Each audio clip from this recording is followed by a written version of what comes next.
Welcome to another In the Geek Room review. I'm Stevie W, and today I'm looking at Toy Story 4.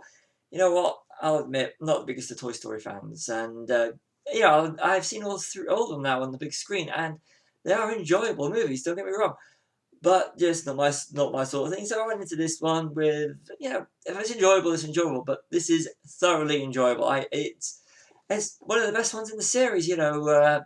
The first one, I will admit, was groundbreaking for its animation style and everything, and pretty much put Pixar on the map.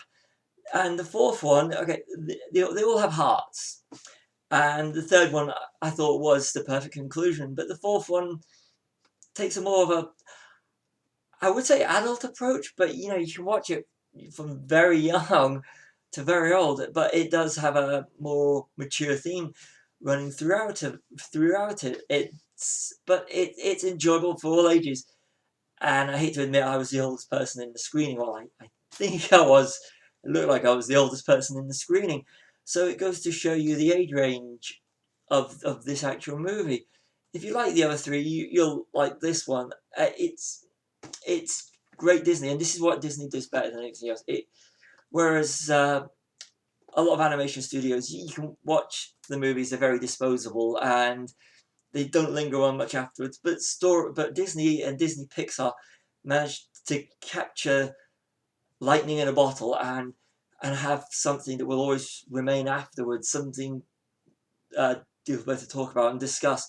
And that's the thing; it has a heart to it. And it's the same with the majority of these Disney films and Disney Pixar films. And character choices are more mature in the likes of Toy Story 4 than what you'd normally expect.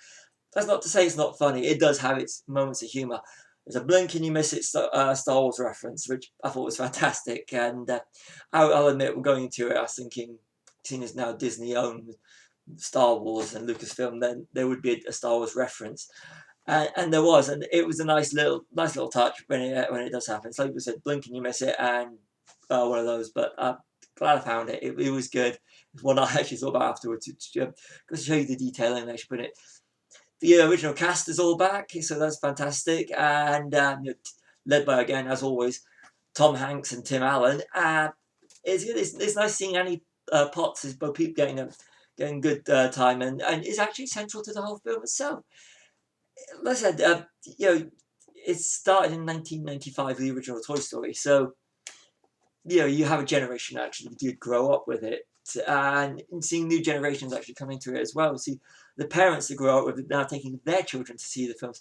It's multi-generational, which is absolutely fantastic, and actually makes me feel old as well in the process. So, like I said, it's one of the better Disney films, animated features that I've seen recently, and in my opinion, one of the strongest of the Toy Story films. Like I said, it doesn't tug on the heartstrings as much as the third one does, but if this is the final one, it is a fitting ending. And like I said, the character arcs, it gives really, really mature character arcs. And when I say mature, I don't mean that it's not accessible for children. This is really, really accessible for children. But like I said, what Disney does better is it appeals to all ages, and this is what it does fantastic. This is not a quote children's only film, like I said. So it's really, like I said, it's a strong one. It's one that I will be buying when it comes out for home release. Go see Toy Story 4 on the big screen. It's worth it. It's worth seeing with an audience as well. So like I said, it's that's been my review of Toy Story 4. Just go see the film. You don't have to really like the Toy Story films. So I didn't go into it as the biggest of fans, but it's definitely worth a watch on the big screen. So that's been my review of Toy Story 4. See you all in another In the Geek Room review.